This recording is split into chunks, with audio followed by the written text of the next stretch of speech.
Karibu na asante kwa kuendelea kutazama Bona TV. Hii ni Bona Sports ambayo inakujia kila siku za Jumamosi. Tuko hapa kukuletea uchambuzi wa soka, riadha, masumbwi pamoja na michezo mingine mingi kabisa. Siko peke yangu, niko na wenzangu huku tayari kabisa kukuletea madini yale ambayo yameshiba. Kuna kwa wiki nzima tumeweza kukuandalia. Bull Ramadhani pamoja na Saidi Mushe wako tayari kabisa kuungana nami kukuletea uchambuzi wa kina. Tupate mapumziko mafupi, tukirejea tunakuja kuanza na highlights ambazo zimeweza kutokea kwa wiki nzima.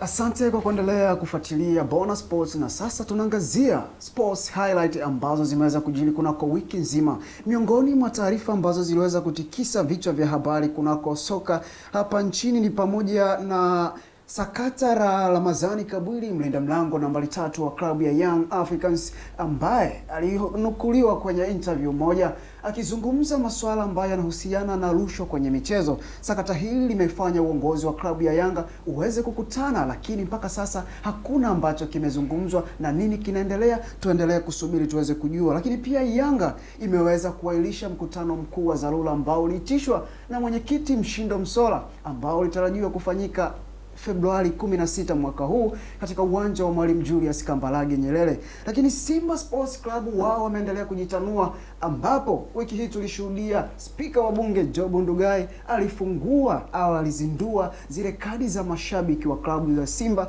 ambazo zinaenda kwa gharama ya shilingi 22,000 tu, na Simba wanafaidika kwa shilingi 14,500. Pamoja na hayo, timu ya taifa ya Tanzania ya wanawake kwa umri wa miaka 20 iko nchini Uganda tayari kwa ajili ya mchezo wa marejeano kufuzu kombe la dunia kwa umri huo, ambazo zitafanyika baadaye nchini India. Hizo ni miongoni mwa taarifa ambazo ziliweza kutikisa kunako anga la michezo hapa nchini, lakini pia kimataifa tutakuja kuangazia hapo baadaye, na tupate mapumziko mafupi. Tukirejea tunakuja kwenye mjadala wa siku, ambapo tunaangazia mada yetu itakuwa inazungumza kwa kina kabisa ni kwa nini klabu zetu zinakosa mwendelezo katika mashindano ya kimataifa. Kwa nini klabu zetu zinakosa mwendelezo katika mashindano ya kimataifa? Nadhani yapo mengi ambayo tutakuja kuangazia. Niko na Bull Ramadhani pamoja na Saidi Mushe ambao wako tayari kabisa kuletea uchambuzi wa kina kuhusiana na mada yetu. Tupate mapumziko mafupi, tukirejea tunakuja kuanza rasmi kabisa mada yetu ya leo, kuichambua kinaga ubaga.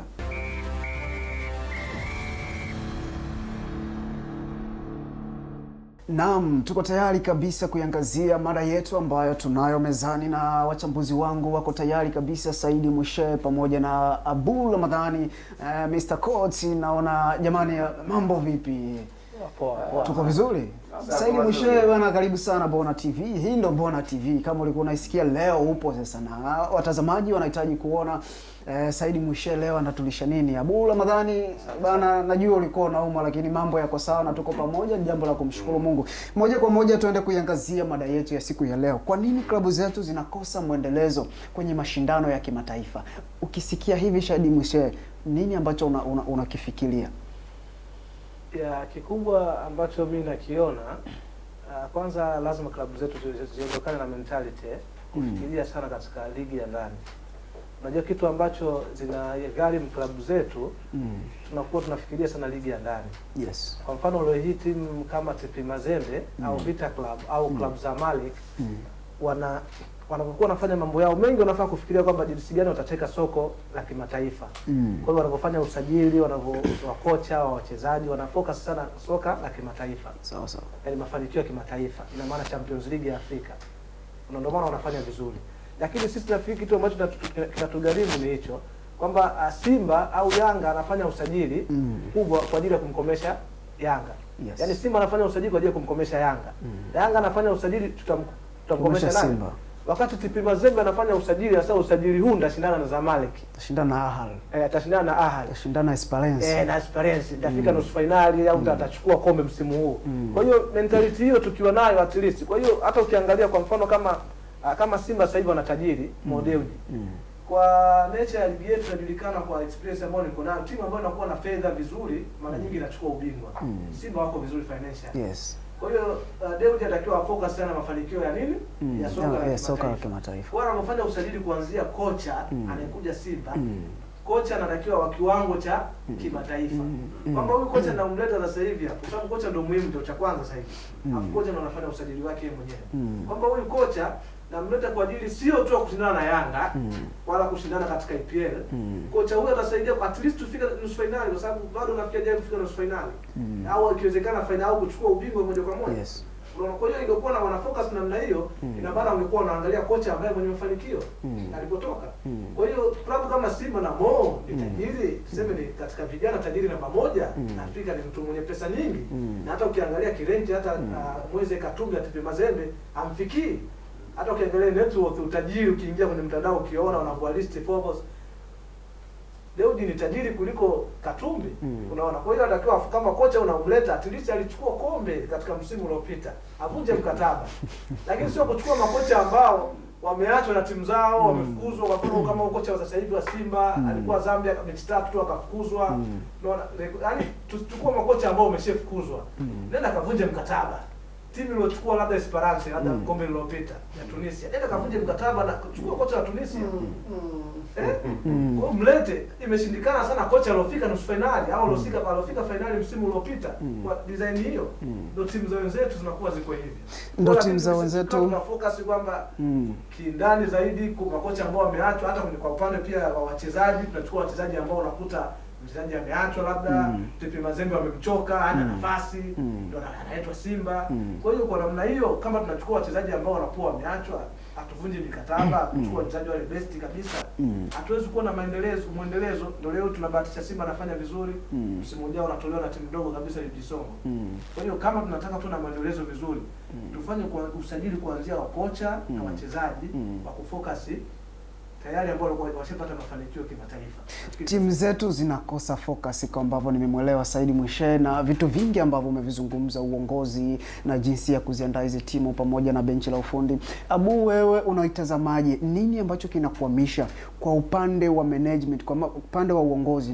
Nitazamie hapo, viongozi wanafeli wapi kuendeleza mafanikio ambayo wanapata msimu mmoja kwenda msimu mwingine? Ukirudi kwenye uongozi ni kama alivyosema Said. Tuna tatizo la kila mtu kutekeleza majukumu yake. Kama Simba wana viongozi wengi. Wana bodi ya wakurugenzi, wana mwenyekiti wa bodi ya wakurugenzi, na wana mwenyekiti wa wadhamini, sijui wana mtendaji mkuu ambaye ni Senzo, wana afisa habari na nini. Kila mtu akiplay part yake. Unaona mashindano yanakwenda, ukiwasikiliza Simba wenyewe last season ambayo wanafikia robo finali, ni kila mtu aliplay part yake, wachezaji waliplay part yao, mwalimu aliplay part yake, wakaja kwenye uongozi, kila kiongozi aliplay part yake, wakafikia aliyopita. Ila changamoto kubwa mimi naiona kwa upande wetu, hata ligi yetu. Ligi yetu nayo haitusaidii, kwa sababu unaenda kuchallenge na Lipuli ambaye Lipuli ukimsikiliza Lipuli ana matatizo kibao, yani anakwenda kupambana na Simba, hajui anakwenda kupataje matokeo. Lakini ukimwangalia Club Vita anakwenda kupambana na Tip Mazembe, anakwenda kupambana kweli. Unamsikiliza unaangalia wale wapinzani wakubwa wa Tip Mazembe, wengine wale wa Kongo akikwenda DC Motema Pembe. Ukiangalia timu za Uarabuni, kwa mfano Misri, Zamalek, Al Ahly, Esperance, wale waliocheza na Yanga, ukiona kweli kuna bato ya ligi ya ndani. Ligi ya ndani nayo bado haitusaidii. Tungekuwa na ligi ambayo ina quality, inaweza ikatupa watu walio bora, inaweza ikatupa challenge kwa timu zetu ambazo zinakwenda kimataifa. Mimi nadhani tungekuwa tunafika mbali sana. Marefa, viongozi wa TFF nao, viongozi wa bodi ya ligi, yani hili sakata lina upana mkubwa sana. Ukianza kulizungumzia ndio pale tunarudi, kila mtu akitekeleza majukumu yake, naamini tunaweza tukafanikiwa, lakini tuna matatizo hayo. Sasa kwa mfano, kwa kuongezea tu kidogo hapo, kwa mfano Simba labda alifanya vizuri katika msimu uliopita 2018-19. Alifanya vizuri. Lakini unashangaa kwamba unafanya vizuri, wachezaji ambao wamefanya vizuri wanaachiwa waondoke kirahisi. Sasa kwa mfano mtu kama Emmanuel Okwi. Kwa upande wangu mimi hajawahi mchezaji bora wa kigeni tangu ligi yetu inaanzishwa kama Okwi. Hajawahi kutokea. Ni best of the best. Ana ubora mkubwa sana, na bahati yake ni ndogo tu acheze Ulaya. Ana bahati na Ulaya, lakini ana uwezo mkubwa sana. Unaona? Sasa unamwachiaje kwa sababu ya mshahara? Kwa sababu Okwi alikuwa anataka maslahi tu. Sasa kama kweli wewe una focus kwenda kushindana na wakina Zamalek, Yes. Wakina Vita kule, si ndio? Unamwachaje Okwi aondoke? Kwa sababu ya milioni 15. Mwezi. Kwa hiyo lazima uhakikishe wale best player wabaki. Bakisha Chama, Okwi bwana vipi? Kwa sababu Okwi alikuwa ni maslahi tu nasemekana bwana, hapa tunafikia maslahi. Nafikiri ingekuwa na muendelezo, lakini matokeo yake wachezaji bora wanaondoka msimu unaofuata na timu ndogo. Na Simba ilimwacha Okwi pamoja na James Kotei, ndio imefanya Simba ipotee. Unajua kwa nini niliguna kipindi Mwisha anazungumza kuvunja mikataba ya wachezaji? Simba ambao wanatuaminisha wanahitaji kucompete kimataifa. Ukimsikiliza bosi wao, ukimsikiliza msemaji wao, wanatuaminisha kwamba wao wana focus kimataifa. Walikuwa wanamhitaji mchezaji yule wa nani yule Mzambia nadhani, ambao alikuwa Mkana. Yes. Ilikuwa inasemekana milioni 800 avunje mkataba. Wotabwali. Ilikuwa inasemekana milioni 800 avunje mkataba aje Simba.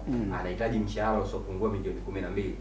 Simba walirudi nyuma. Unawezaje kucompete na timu kama Al Ahly na mchezaji wa bilioni 4? Unaona Wotabwali alikuwa na wenzake wamevunjiwa mkataba pale, wanakwenda Angola kwa milioni 3 kwa bilioni 3 bilioni 4. Unawezaje kucompete na timu kama hizi? Alafu wewe usajili wako, yani usajili wa mchezaji mmoja wa Afrika Magharibi ama wa ukanda wa Waarabu, unasajili timu yako yote. Unawezaje kucompete na watu kama hao? Kwa kuna vitu tunakuwa hatuko serious kwa ajili ya mashindano haya. Kuna vitu tunakuwa hatuko serious. Kwa ujumla nilivyoelewa ni kwamba tatizo kubwa tunapofeli ni kwenye recruitment, kwa maana ya makocha pamoja na vikosi. Hili tatizo na utekelezaji wa majukumu kwa kila mtu. Tuje kuangalia kwenye sajili zinazofanyika Bongo, kwa maana ya timu ambazo zinapata nafasi, tukiangalia Azam, Simba, Mtibwa, Yanga, Simba, Mtibwa na Azam. Jinsi gani yaani ni wapi wanapofeli au ni wapi wanapokosa ubora? Ni budget, kwa maana ya kuwa tukiangalia hata budget ya hizi klabu haiko constant, yani huwezi kujua msimu huu anatumia kiasi gani na msimu ujao anajipanga kutumia kiasi gani, kwa sababu klabu hazina mfumo wa mapato unaoeleweka. Hilo nadhani ni sababu mwisho ya kufanya klabu zetu zishindwe kuwa na mwendelezo. Mimi nafikiri kingine pia ni scouting. Yaani klabu zetu kwenye swala la scouting tuko nyuma sana. Kwa mfano unakuta Simba au Yanga hata Azam nao, sababu Azam wakati wanaanzishwa hii imekuja vizuri, nikasema hii ndio klabu pekee labda nafikiri itakuwa tofauti na Simba na Yanga. Lakini wanakuja nafikiri tofauti ni ndogo sana. Scouting hamna. Tofauti ni facility. Yaani Simba anasajili mchezaji mpaka labda acheze na Simba, labda amecheza na Songo ndio mpate mchezaji. Watu wamecheza nao. Wengi wachezaji wengi ambao wanafanya wengi wanapata na hizi klabu acheze na scouting iko wapi? Kwa sababu lazima kuwe na scouting kama sisi labda tuna uzoefu, labda wachezaji wetu wazuri wanatoka ukanda wa huko wa Zimbabwe, Zambia, labda peleka watu kule wakafanya scouting, sio mpaka mcheze na timu ya Zimbabwe au Zambia ndio msajili. Sio sahihi. Kwa hiyo kuna scouting anajua unakuwa na record ya mchezaji fulani, bwana anafanya vizuri, analeta majibu, bwana kuna mchezaji fulani yuko hivi na hivi, anasajiliwa kama wenzetu wanavyofanya. Lakini sasa sisi itakuwa ni vile kama mpaka ucheze na timu fulani ndio kuna scouting hata humo tu ndani, akiacha nje. Humo tu kama klabu zetu zilikuwa zimejikita vizuri kwenye scouting, kwenda mikoani huko ligi za ndani. Wapo wachezaji wazuri tu wapate nafasi ya kutoka, wengi tu wazuri ambao wanaweza wakachukuliwa wakapikwa vizuri. Kwa hiyo mwisho unazungumzia hapa ndani. Labda tubaki tena hapo ndani kwa sababu tunaangalia hata hapa ndani scouting ambapo hakuna gharama kubwa, kwa sababu Simba, tukisema Simba, Yanga, Azam zina fan base kubwa, tuseme hivyo, especially Simba na Yanga, na wana watu wengi kila mkoa, kila nchi, kila kona ya nchi wana watu. Tunaona Yanga wanamsajili Ditram kwa sababu amewafunga hat-trick. Simba wanamsajili sijui Adam Salamba kwa sababu aliwafunga.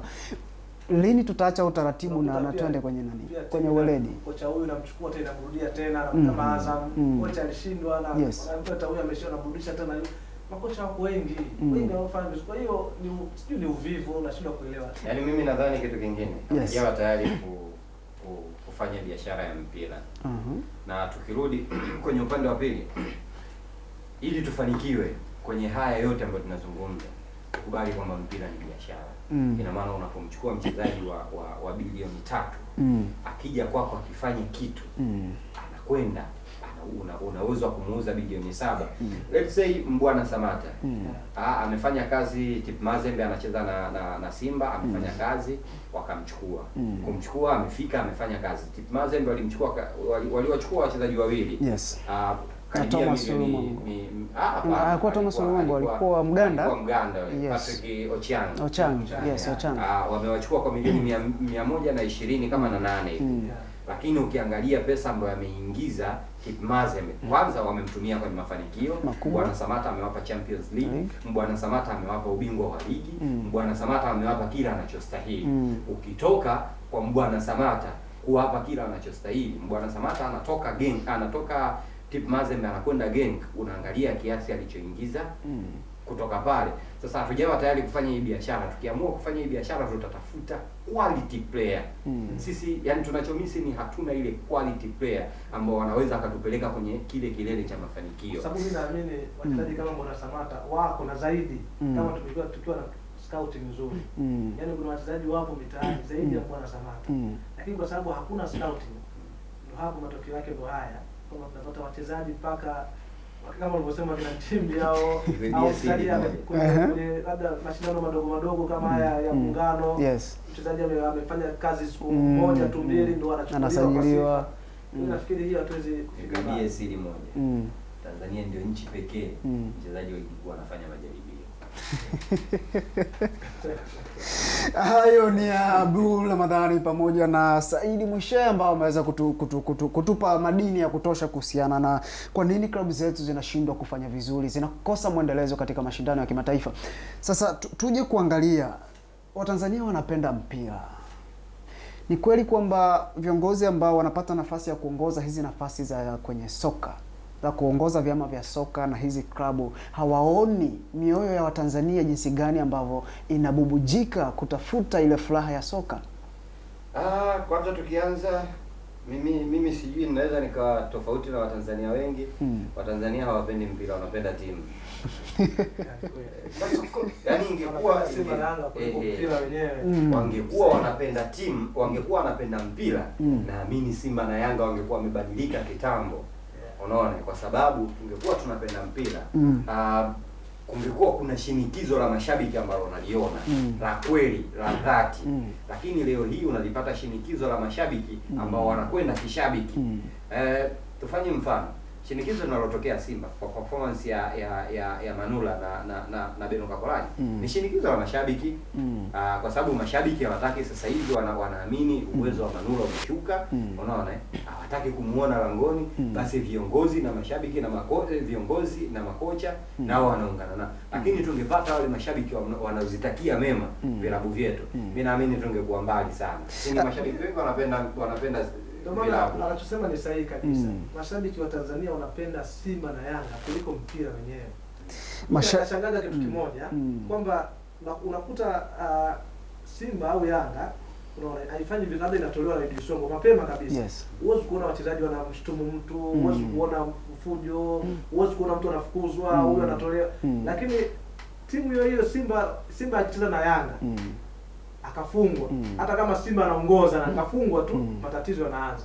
Kwa unajiuliza, uone kama kule kutolewa katika Champions League ya Afrika kule ndio bora zaidi, unatakiwa mlete fujo. Leo hii kwa mfano timu kama tuchukulie let's say kama Chelsea au hata Manchester City.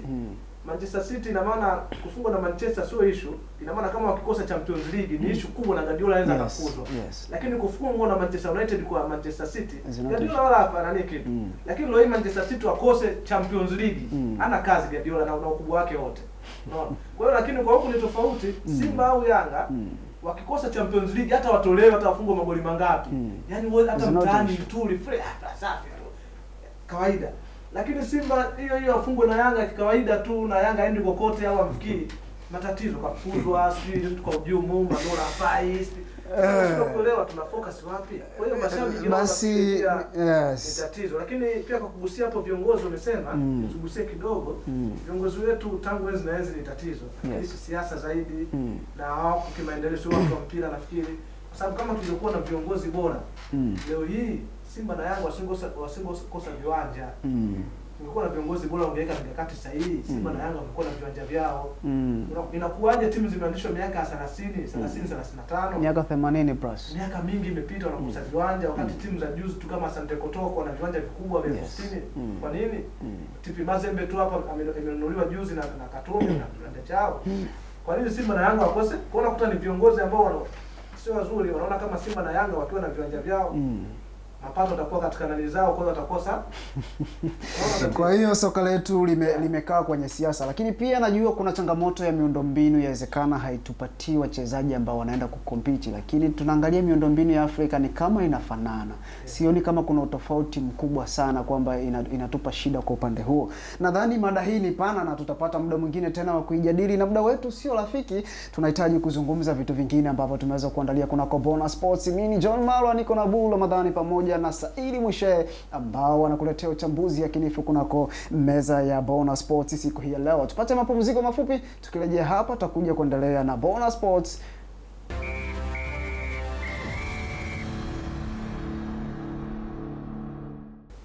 Hakika hii ni Bona Sports, sayari mpya ya michezo ambayo inakuletea uchambuzi wa kina kwenye soka, riadha pamoja na masumbwi na michezo mingine mingi kabisa. Tunahamia kunako uga wa kimataifa ama rubaza kimataifa, ambapo hapa tutakuwa tunaangazia dirisha la usajili, dirisha dogo la usajili ambalo lilifungwa jana, na tumeweza kuona harakati ambazo zimefanywa. Manchester United nao wameweza kuokota la kwao, Arsenal, Inter Milan, Wolves nao wameibuka, lakini pia tutakuja kuangazia pia ratiba ya ligi kuu. Tuanze na usajili.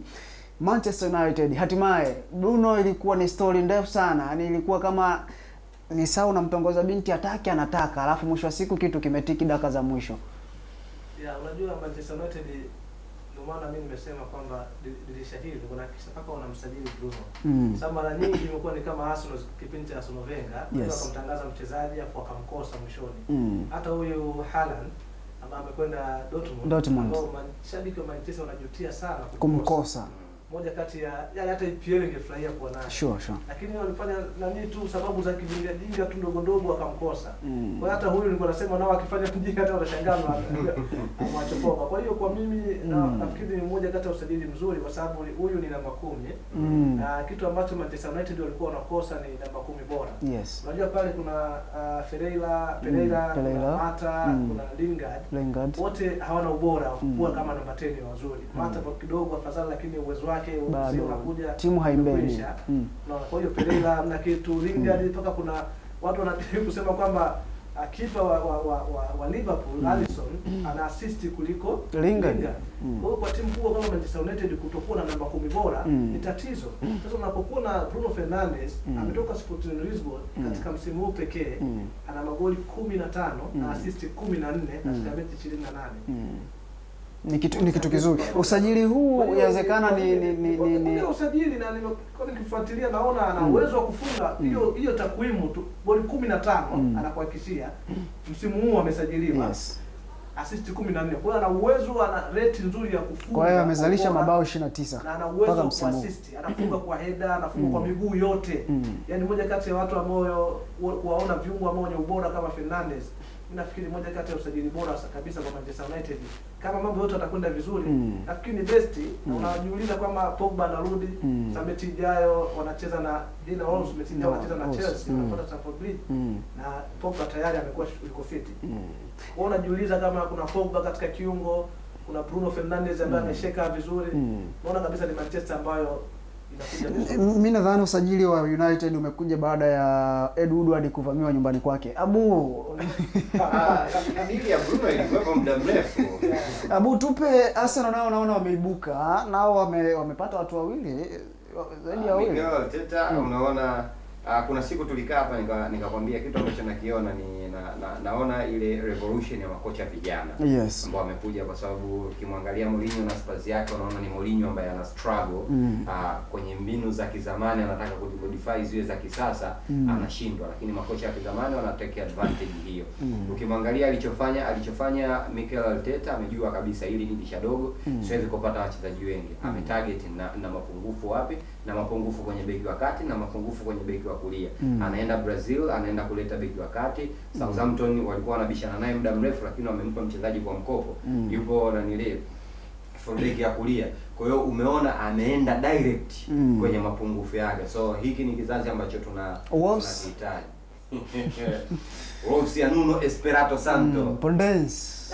Pondes. Fundi wa Kireno Olympiacos. Mwanaume anajua mpira sana. Yaani hapa ndipo unapoona shabiki wa Manchester ana haki ya kukasirika, wana haki ya kununa. Mchezaji kama Pandeza anakwendaje Wolves kipindi cha Ferguson? Yaani mchezaji bora anatakiwa kuwa kwenye klabu bora. Yaani unavyozungumza sasa hivi Pandeza, Bruno Fernandes, Haaland, sasa hivi unawazungumza ni utatu ambao unauota ukiwa mbele. Unajua kitu ambacho Wolves wana benefit sasa hivi. Yaani msishangae kuwa Wolves kuwa na wachezaji bora, pengine kushinda hata Manchester United, msishangae sana. Unajua Wolves link ya mmiliki wa Wolves. Wana link nzuri sana. Kwa hiyo usishangae kwamba yeye sababu ni moja kati ya mawakala bora kabisa duniani kwa sasa hivi. Jorge Mendes. Jorge Mendes. Na kwa hiyo link ya Jorge Mendes na mmiliki wa Wolves, unaona wana ukaribu mkubwa sana. Ndio maana unakuta pale anahisa ndio maana unakuta pale kuna wachezaji wengi karibu 8 mpaka 9 wa Kireno. Unaona, kwa hiyo Jorge Mendes katika maagent ambao wana ushawishi mkubwa kwa wachezaji yeye. Kwa hiyo nafikiri amemshawishi. Bwana wewe kuliko kwenda kwenye klabu kubwa, Wolves una uhakika, huna pressure. Wolves hamna pressure, utacheza. Ndio maana unaona wakina Diego Jota wanacheza, wakina Saidi yote kwa hiyo naona ni sahihi. Yaani yote kwa yote. Yaani Manchester, Arsenal, Chelsea kwa sasa zimepoteza ile quality yake. Yaani hata uwe na wakala mwenye ushawishi kiasi gani, Manchester ya Ferguson, Manchester anakuhitaji. Wakala unamwambia nitakii mema. Yaani yule wakala mwenyewe kabla hajaifikiria Wolves, anaifikiria pesa ambayo ataipata kutoka kwa Manchester. Kwa sababu Haaland wameshindana kwa nini? Haaland pesa inahitajika, aliyeko nyuma. Wakala wake kuna kiasi cha pesa ambacho anakihitaji. Wameona Manchester hawezi kumtemezea na mawakala wenzetu sasa hivi walivyo wanavyohitaji kipesa. Walipoona ameangalia anampeleka nafasi gani ambayo timu gani ambayo anaweza kuongeza thamani yake. Amegundua Dortmund ni timu ambayo haina pressure na inaweza kumfanya Haaland akawa bora. Amempeleka Haaland. Lakini waangalia dili ya Bruno Fernandes ilivyochukua muda mrefu. Kipindi cha Ferguson akikwambia huyu unamhitaji, unamkuta kweli inahangaika, anatua. Lakini Abu, nadhani tuishie hapo na tuitazame ratiba ya ligi kuu ya Uingereza. Leo tunaona Leicester atakuwa na walika Chelsea, lakini Bournemouth zidi ya Aston Villa, Watford, Everton, Crystal Palace watakuwa zidi ya Sheffield United, Liverpool, Southampton, Newcastle, Norwich City, West Ham, Brighton, lakini pia Manchester United watakuwa na wanawalika Wolves, lakini pia Burnley watakuwa dhidi ya Arsenal, Tottenham na Manchester City. Saidi, kwa dakika moja game ya Manchester United na Wolves unaitazamaje? Itakuwa game ya aina gani pale Old Trafford? Kwa mimi nafikiri ni moja kati ya mechi ngumu, kwa sababu tunaona Wolves ni timu ambayo nimesema kwamba ukiangalia kwa mchezaji mmoja pengine kuna baadhi ya sehemu wanazidi Manchester United. Na Wolves wanatafuta nafasi ya kucheza Champions League, ndio maana wako serious sana. Kwa ukiangalia na Manchester nao naona wameshaanza kuinuka. Hata mechi iliyopita unaona na Manchester City katika ubora wamecheza katika ubora mzuri tu na wamefanya usajili wa Bruno Fernandes. Kwa hiyo kwa matakwa wa Manchester United ya kutaka kwenye top 4, kwa sababu tofauti ni pointi 6 na Chelsea. Na ukiangalia Wolves nao sio kitoto, mechi ya kwanza wamedraw 1-1. Kwa hiyo mimi natazama kama ni moja kati ya mechi ngumu sana na ya kuitazama. Ni moja kati ya mechi ngumu sana na ya kuitazama. Tuitazame Madrid derby leo saa 1. Ni mechi ngumu kwa kweli. Ni mechi ngumu kwa nini? Mara ya kwanza kipindi unachezwa mpira, tulikuwa tukimuona Madrid akistruggle kupata matokeo, kwa maana alikuwa anacheza mpira mwingi sana. Lakini safari hii tunakwenda Madrid amekuwa struggle sana kupata matokeo, kwa sababu ameshajua jinsi ya kucheza na Atletico. Na Atletico kadri siku zinapozidi kwenda anazidi kupoteza ule ubora wake, anazidi kupoteza, kwa sababu silaha kubwa ya Atletico Madrid ilikuwa ni kwenye kuzuia kama timu, ilikuwa na kwenye kushambulia kama timu, lakini wamepoteza wale quality defenders. Kulia Juan Fran, kushoto Filipe Luis, Diego Godin anacheza na Miranda, wanaona juu yao kuna Gabi, box midfielders kwenye kila tukio unamuona amefika kwenye kila kitu. So mimi naiona ni mechi ngumu sana kwenda kuona kuamua, kwa sababu Wengine nao wamewaka. Nadhani muda wetu sio rafiki na tutapata muda mwingine wa kuja kuangalia matokeo ambayo yatakuwa yametukia. Abu, tupeleke NBA. NBA, sisi mashabiki wa NBA tumekuwa bado tuko kwenye wimbi la huzuni kwa sababu Kobe Bryant bado siku yake haijatangazwa ni atazikwa. Na kuna vitu viwili vikubwa ambavyo vinaendelea kwa sasa kwa sababu bado viko kwenye mchakato. Jambo la kwanza ni kuna mambo matatu. Jambo la kwanza ni NBA wenyewe wako kwenye mchakato wa kupiga kura. Wameruhusu watu wapige kula kwa ajili ya kufuta, yani ya kubadili ile nembo. Nembo, unajua kuna mzee mmoja anaitwa Gonka ambaye alishafanya maajabu yake huko kitambo na hicho. Kwa hiyo ile nembo ya NBA ina picha yake pale. Unaona, kwa hiyo wanachofikiria NBA kwa mambo makubwa aliyofanya kila nili Kobe Bryant wanataka kubadili ile nembo ili iende na Kobe Bryant, na nembo ya Kobe Bryant.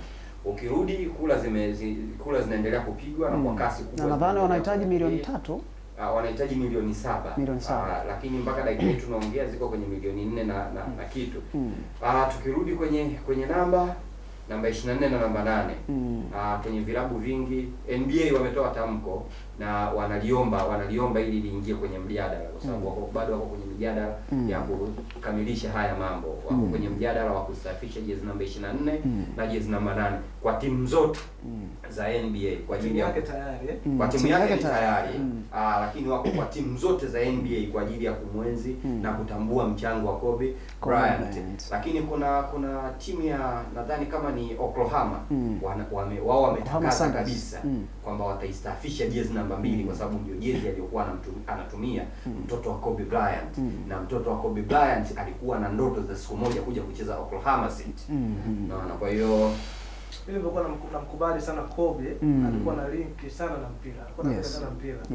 Mara nyingi unamkuta Arsenal, unamkuta yuko na Barcelona na piga picha na Messi. Kwa hiyo tofauti na wachezaji wengi wameweza wengi sana wamepost. Tofauti na wachezaji wengi wa basketball wa NBA kwamba wengi ni NBA tu, lakini yule alikuwa na linki na sehemu zote, viwanda vyote vya michezo alikuwa anafika. Kwa hiyo maana hata sisi watu wa mpira pia tumeguswa kwenye hili. Bana, huo ndio utamu wa Bona Sports, na hapa sisi tunafika ukingoni, lakini bila kusahau leo sindano ya moto. Abu nasikia man of the match ni Kabwili. Kwa nini? Kachafua hali ya hewa. Simba wanasema wakubali. Kwani ile IST imeenda wapi? Sio ile alopewa refa juzi aliyoamua ile goli la Kagere. Umesema wewe? Kwani mimi ndo nilozungumza? Nakuuliza. Wewe acha zengo. Bana, hiyo ni sindano ya moto. Februari mosi kabisa leo tunafika tamati. Ulikuwa nami John Malwa, nilikuwa na Saidi Mwishe ambaye tuko naye na utaendelea kumuona tukiwa naye hapa kwenye crew nzima ya Bona Sports, lakini tulikuwa na Abu Ramadhani Mr. Coat. Sisi tunafika tamati. Usisahau kusubscribe, kulike, kucomment na kushare ili uwe wa kwanza kupata video zetu na habari za kiburudani pamoja na michezo ambazo tunakuletea kila leo. Lakini pia usichoke kufuatilia Spotlight ambayo inakujia kila uchao kupitia Bona TV. Mimi ni John Malwa, niite Master Plan ambaye nakuongozea mchoro mzima wa Bona Sports.